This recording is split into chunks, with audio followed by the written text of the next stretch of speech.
Okay, so this is a pretty short chapter. Sometime next week, I'll let you know on Monday when, but sometime next week, we're going to have a quiz on this chapter, and then we'll go into chapter 8, which is logarithmic functions. This chapter is exponential functions. And then after chapter 8, we'll have our third of 4 unit exams. That'll cover chapter 7 and 8. And then the last one will be 9, 10, and 11. Okay. Next week, I will print off reviews for Unit 2 trigonometric or trigonometry reassessment for anyone that wants to do a rewrite on the test.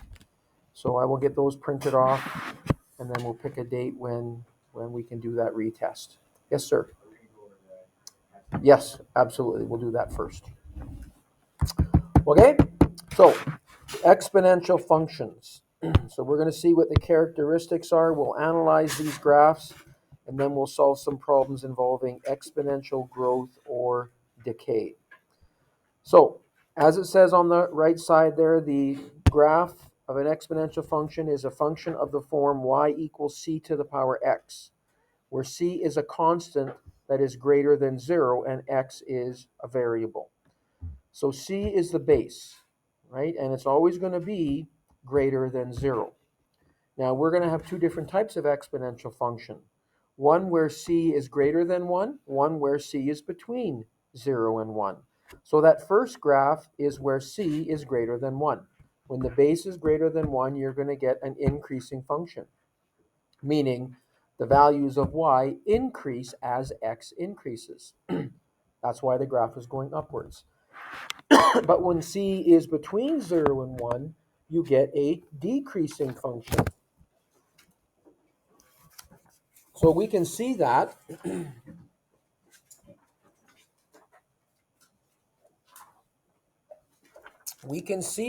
on a calculator, right? If c, the base, is between 0 and 1, let's say, for example, 0.5, excuse me. So 0.5 to the power 2 is 0.25. If I increase the exponent to the power 3, I get a decimal less than the previous one. As x gets larger, the answer is getting smaller. If I went to the power 5, again, I'm getting smaller. Because you can write these fractions, or these decimals as a fraction, okay? So if we do that, if we have a base of a half, or 0.5, and the first one is we squared it, that became a quarter. We square both the top and the bottom. So the top is staying the same, but the bottom number we're going to see is going to get larger. If we did 1/2 cubed, that's 1 cubed over 2 cubed, 1/8. The top is staying the same, the bottom is getting larger. So that's going to give you a smaller answer. When you divide a number by a denominator that's getting larger and larger, your answer is going to get smaller and smaller. The last one we did in our calculator was 1/2 to the 5th. Well, that's 1 over 32. Again, the answer is getting smaller. So this is the reason that when the base is between 0 and 1, a fraction, it's a decreasing function. The values of y will get smaller as x, the exponent, gets larger. Okay? So those are the two different types of functions that we're going to be looking at. So let's graph a function, an exponential function, and then we'll look at the characteristics of that function. And we can use a table of values if we want to help us graph this function. I'm going to choose values of x, -2, -1, 0, 1, 2, and then maybe 3. When x is -2, you're going to have 4 to the -2, which is 1 over 4 squared, or 1/16. Now you can do that on your calculator, 4 to the power -2, and it'll give you 1/16 as a decimal. Notice it doesn't matter that the exponent is negative. It doesn't mean your answer is negative. It's positive. It's a positive decimal greater than 0. When x is negative 1, 4 to the negative 1 will be 1 over 4 to the positive 1, 1/4. And again, you can do that on your calculator. 4 to the power negative 1 is 0.25. Now, when x is 0, it doesn't matter what the base is. Anything to the power 0 is always 1. 4 to the 1 is 4. 4 squared is 16. 4 cubed is 64. Now, we don't have room on our graph for that last point, but for all the rest, we sure do. We've got the point negative 2, comma 1/16, which is really, really close to 0, but it's greater than 0. It's a positive decimal. We've got the point negative 1, comma 1/4. We've got the point 0, comma 1, 1, comma 4, 2, comma 16, and we don't have room for that last point. But, whoops, this is an increasing function because the base is a number greater than 1.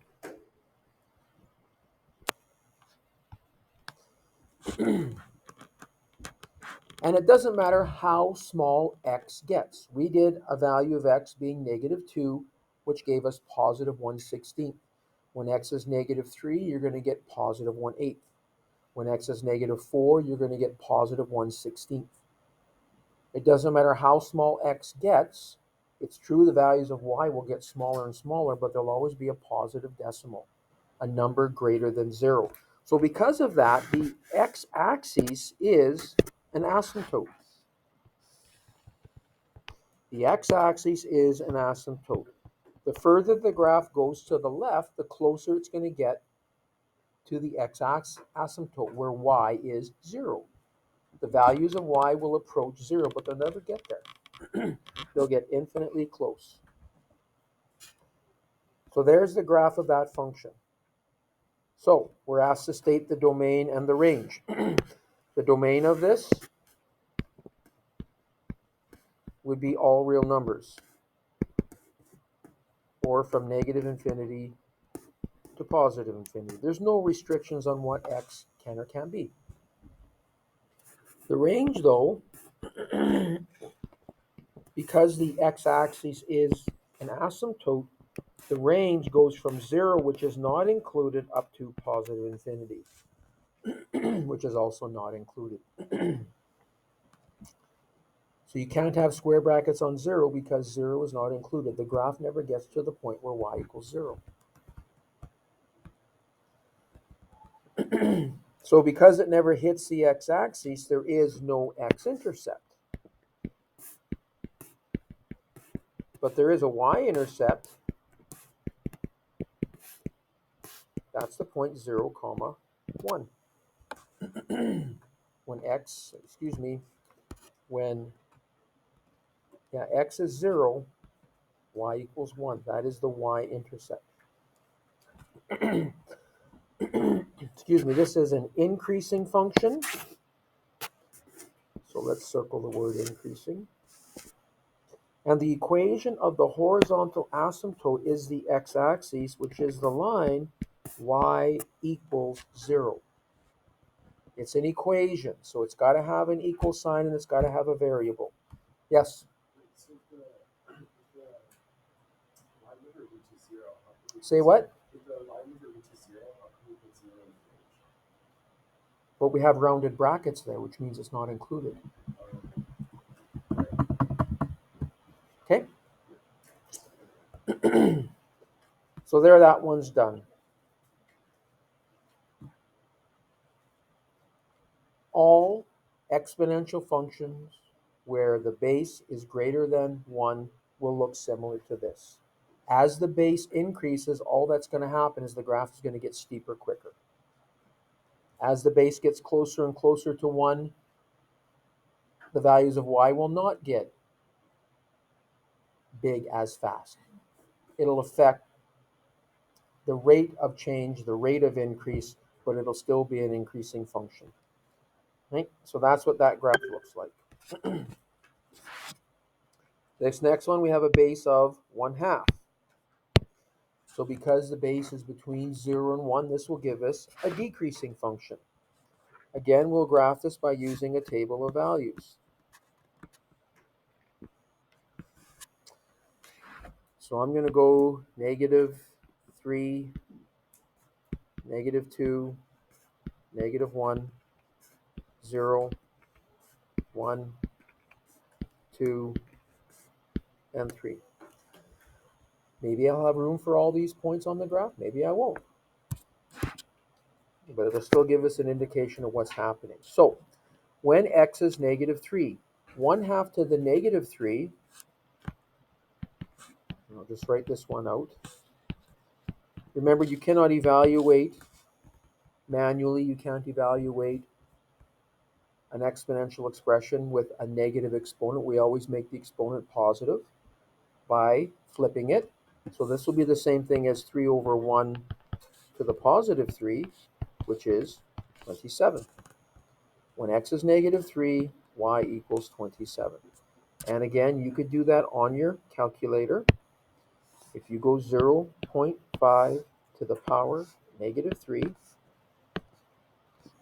I'm sorry, I put 1/3 when it should have been 1/2. I apologize. So let's fix that.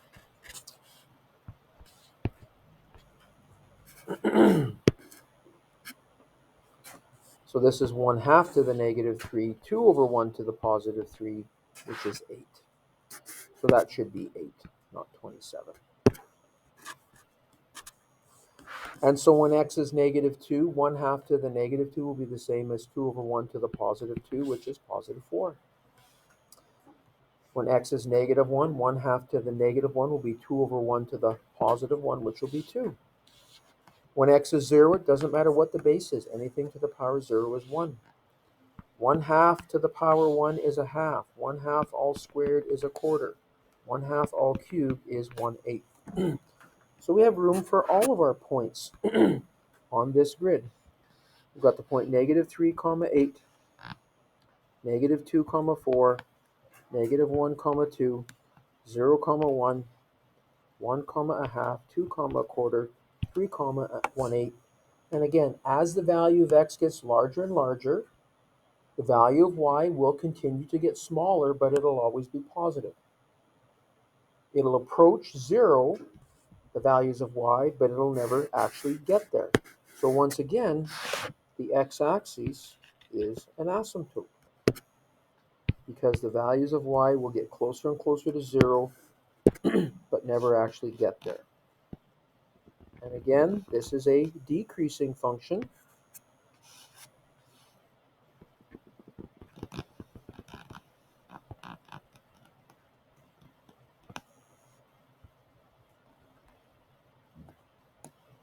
Because the values of y are getting smaller as you go left to right.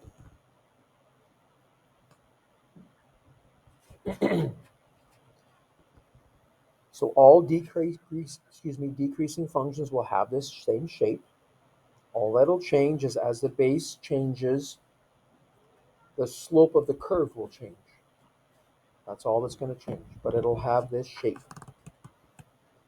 So the domain of this is no different. There are no restrictions on x. So the domain goes from -infinity to +infinity. The range, once again, because the x-axis is an asymptote, it'll go from 0 up to +infinity. So the domain and range of this is no different than the domain and range of an increasing function. Again, there is no x-intercept, but the y-intercept is at 0, 1. Again, that's the same thing as the y-intercept and what we know about the x-intercept of the increasing function we just did.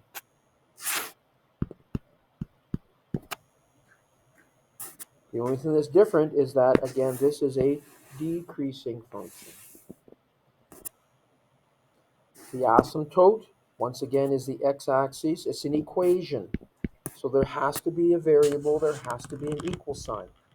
If you're asked to write an equation, you need a variable and you need an equal sign. So y equals 0 is the equation.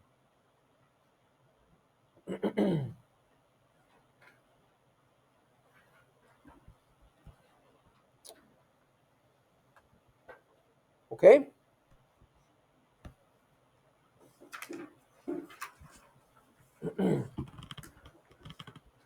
So in this example, we're given the graph, we want to write the equation. What function of the form y equals c to the x can be used to describe the graph shown? So we've done questions before where from a graph we need to write an equation. We did it with our trig functions, and those were special graphs for special equations. But we also did it back in chapters 1, 2, and 3, where we looked at different types of functions. This is just another function. The form of this equation is y equals c to the x. And some of the questions that we saw like this back in Unit 1, what we did is we said, okay, if a point lies on this graph, that point must satisfy the equation.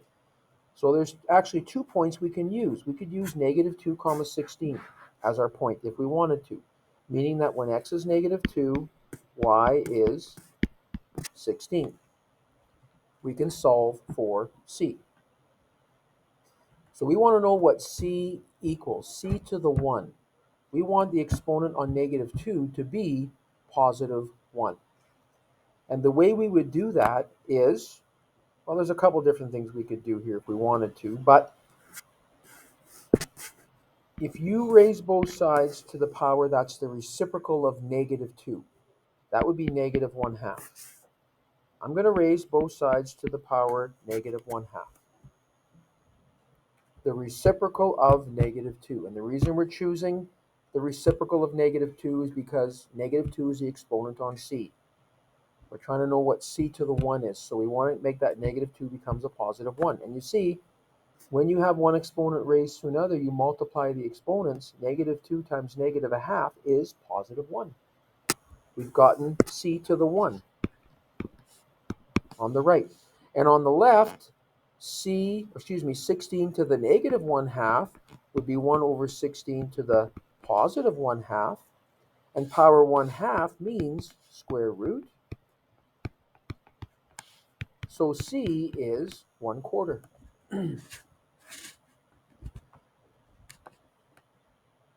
That's the base of that exponential function. Now, if you look at the graph, it is a decreasing function. So that would have told us that c had to have been something between 0 and 1, and it is. It's 1/4. So I used the point negative 2 comma 16, but what if I use the point negative 1 comma 4 instead? So y is 4 when x equals negative 1. So to solve for c, this one's actually going to be a little bit easier than the last one. We can raise both sides to the power negative 1, which is the reciprocal of negative 1. Negative 1 as a fraction would be negative 1 over 1. Okay? And so the reciprocal of that is 1 over negative 1, which is still negative 1. And the reason this works is because on the right, when you have one exponent raised to another, you multiply the exponents, you'll get c to the 1 equals 4 to the negative 1, which again is 1/4. So you get the same value of c. Now I said we can use either of those 2 points, but you can't use the y-intercept. And let's see why that is true. If you try to use the y-intercept, the problem with this is that is the point 0, 1. So x is 0 and y is 1. The problem is that c to the 0 equals 1. So you no longer have a c in this equation like we did in the first 2 examples to find out what c is. So you can't use the y-intercept for this. Okay, Darcy? Are you checking your stock? Is it up or down? Up or down? About the same? Okay. So don't sell then. Wait for it to go up. All right, so we've got our value of c. We've also seen that we can't use the y-intercept to figure out what the value of c is. We have our equation. It's 1/4 as a base to the power x. So for this next one, that is an increasing function. So we know that our C value has to be greater than 1. And we can use any point that we're given except for the y-intercept. We could use the point 2 comma 25 as well as 1 comma 5. It's probably going to be easier to use the point 1 comma 5 because that gives us c to the 1, which is just c. This equation will be y equals 5 to the power x, which you'd get the same answer if you use the point 2 comma 25. It would just take an extra step or two. So again, exponential functions are of the form y equals c to the x. If c is greater than 1, it's an example of exponential growth because it is an increasing function. When c is between 0 and 1, you can model exponential decay because that is a decreasing function. So again, exponential growth is where you have an increasing pattern of values that can be modeled by a function of the form y equals c to the x, where c is greater than 1. A decreasing or exponential decay is a decreasing pattern of values that can be modeled by, again, the same exponential function, but now c is between 0 and 1. And we're also going to talk about something known as a half-life, which is the length of time for an unstable element to spontaneously decay to 1/2 of its original mass. So this example, a radioactive sample of radium Ra-225 has a half-life of 15 days. The mass m in grams of this radium Ra-225 remaining over time t in 15-day intervals can be modeled using the exponential graph that is shown. So remember the x values here are the number of 15-day intervals. So 1 means one 15-day interval. 15 days has gone by. 2 means 30 days has gone by, and so on. Part A says, what is the initial mass of this radioactive sample, and what value does the mass of Ra-225 remaining approach as time passes? Well, the initial mass will be the initial amount, which is 1 gram. Along the y-axis, you have the mass remaining in grams. And this starts at the point 0, 1. So it started with 1 gram. And it's approaching a value of 0 grams. But it'll never actually get there. Every 15 days, the amount of this radioactive sample remaining will be half of what it was 15 days prior. When you take half of something, you're always going to have something. Theoretically, there'll always be a trace of this radioactive sample remaining, because half of something is always something. You'll never get to 0. So the mass will approach 0, but it'll never actually get there. So the domain and range of this one is going to be a little bit different than the ones we looked at before, because this graph, this amount starts at a finite amount. It starts at 1 gram at time 0. So the domain of this will be from 0 days up to infinity, and the zeros included because there is an amount there at time 0. The range, again, has a minimum value that's some decimal greater than 0, so we can write 0 there with an open bracket, but it has a maximum amount of positive 1 because that's what it starts with. And you'd have a square bracket on the 1. So there's the domain and range of this. Part C says, write the exponential decay model that relates the mass of this radioactive sample. So you can see here that we've got 3 different points that we could use.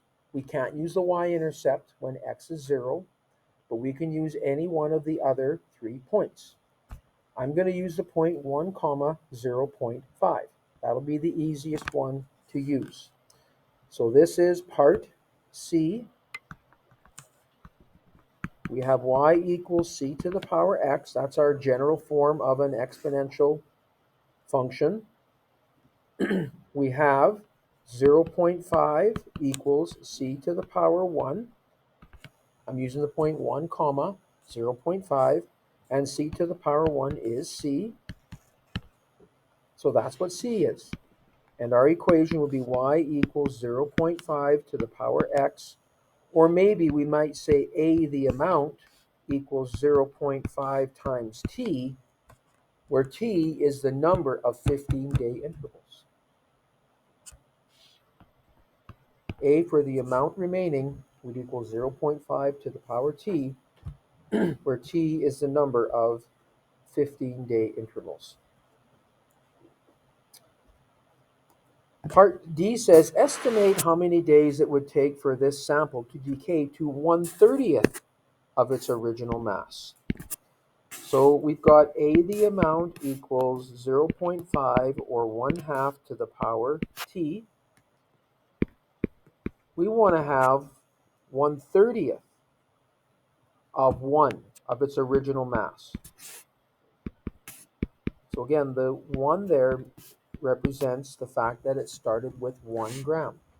We want to know how long it'll take for 1/30th of its original mass. And because our original mass is 1, 1/30th of 1 is still 1/30th.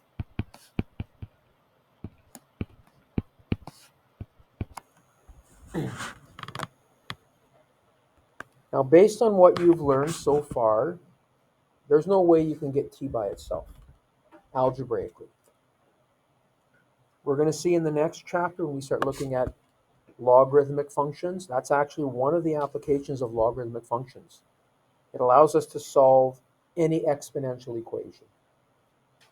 But we're not there yet. So we're going to do this by using our graphing calculator.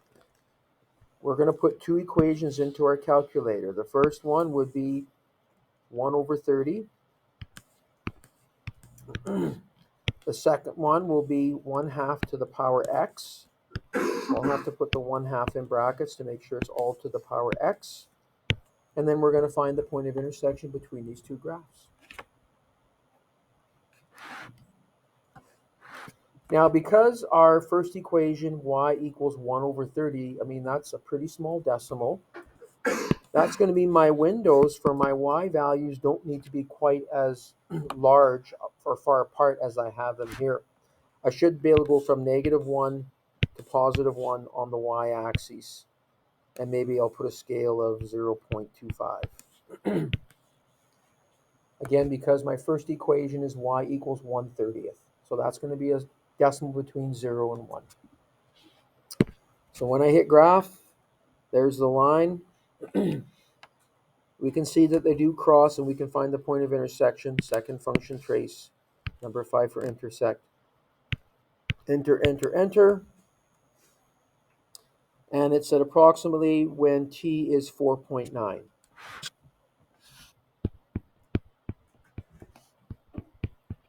And remember, this means 4.9 15-day intervals. So we have to take that 4.9 and multiply by 15 to get the number of days. So 4.9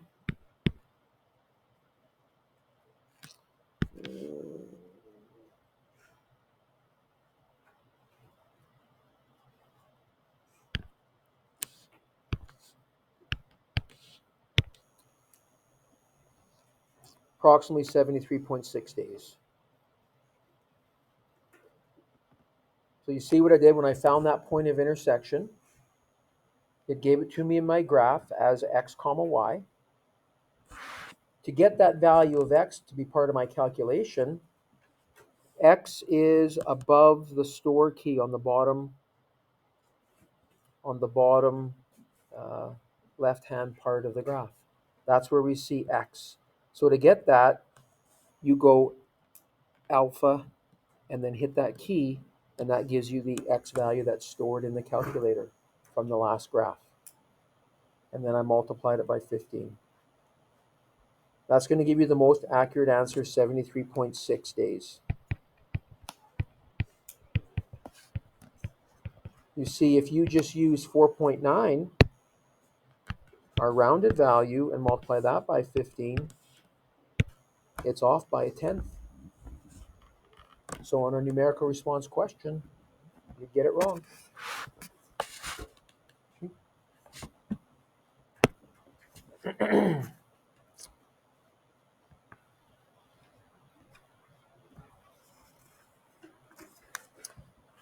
So this next one is a growth function.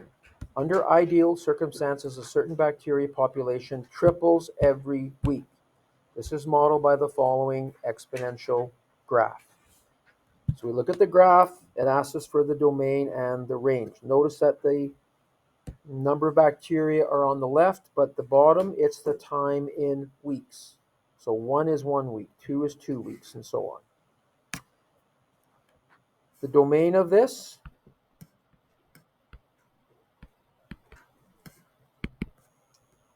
again, it has a finite place where it starts. It starts at 0 bacteria, and theoretically, it'll grow up to infinity. The range, it starts with 1 bacteria. And actually, I think I just said something wrong on the last one of the domain. It starts at time 0 and it goes on to infinity as far as the amount of time. The range is the one dealing with the number of bacteria. It'll start at 1 bacteria, and again, it'll go up to infinity. Theoretically, under ideal circumstances, the bacteria will just keep tripling every week. Part B, we want to write the exponential function. So again, y equals c to the x is the general form that we use. We can use any point except for the y-intercept, including the point 1, 3. C to the 1 is c, so c equals 3. Our equation will be y equals 3 to the power x, or maybe n for the number of bacteria equaling 3 to the power t, where t would refer to the number of weeks.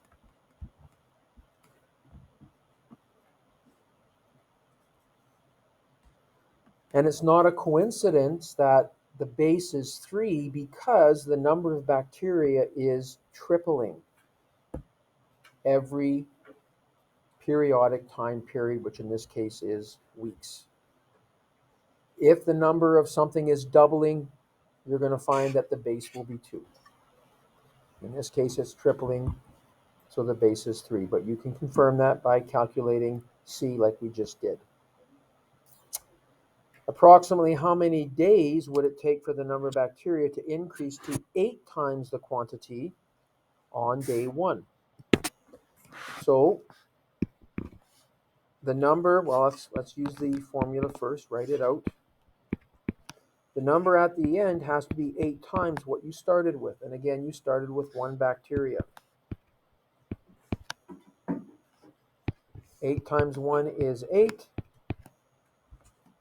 So we want to solve this equation, which will be the number of weeks, because t is the number of weeks. We're going to have to multiply then that by 7 to get the number of days. Once again, you cannot solve this algebraically. Haven't learned how to do that yet. Next chapter you will. We can use logarithms. That's one of the applications of logarithms, allowing us to solve any exponential equation. Yes, sir. 8 times the quantity on day 1. How sorry? No, you said sorry. I just want to know how sorry. Like profusely sorry? You're not going to put it in writing? Okay, I didn't think so. So in other words, you didn't really mean it. Yeah. I'm glad we're on the same page. Okay, So this equation will be 8. The other equation will be 3 to the power x.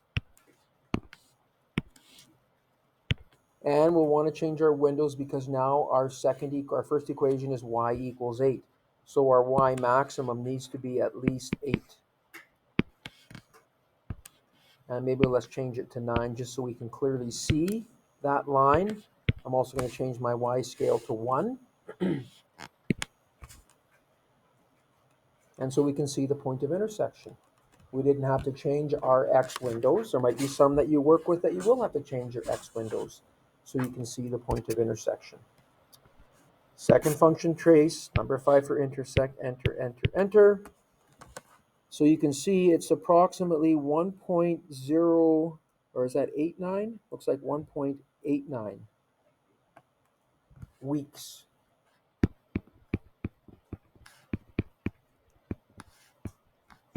And that's a rounded value. So when I multiply that by 7 to get the number of days, I'm going to recall that value. So I'm going to quit out of here. I'm going to go alpha store to get that x value. And again, that takes the last x value that you just saw in your graph. Yes?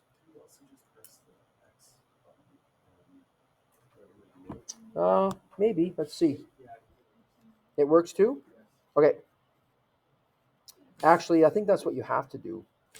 I don't think this is going to work. Oh, no. No, it doesn't. That's not right.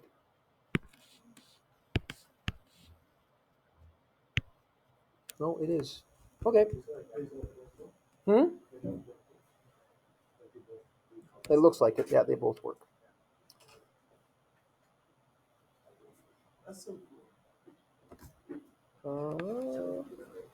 Yeah.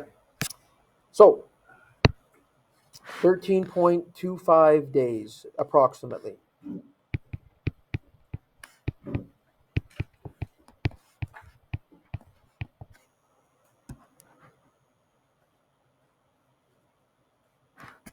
You know what? I'm just looking at this. We used the wrong value here because it said 8 times the quantity on day 1. On day 1, there were 3 bacteria. So I should have gone 8 times 3 here.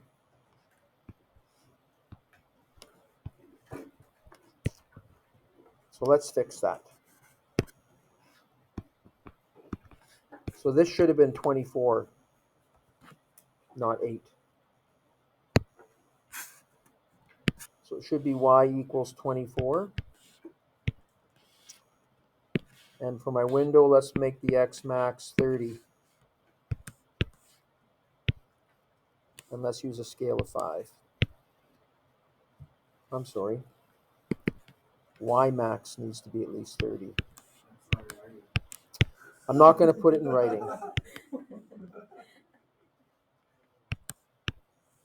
I will not put it in writing. But that's only because you refuse to, so why would I when you won't? There we go.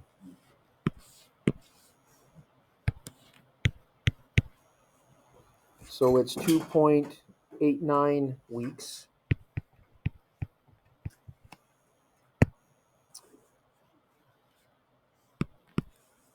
And then x times 7, 20.25 days.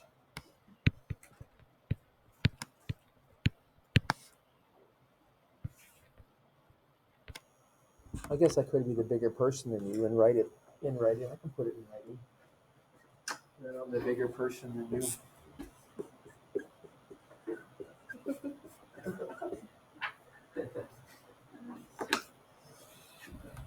Life is always a contest.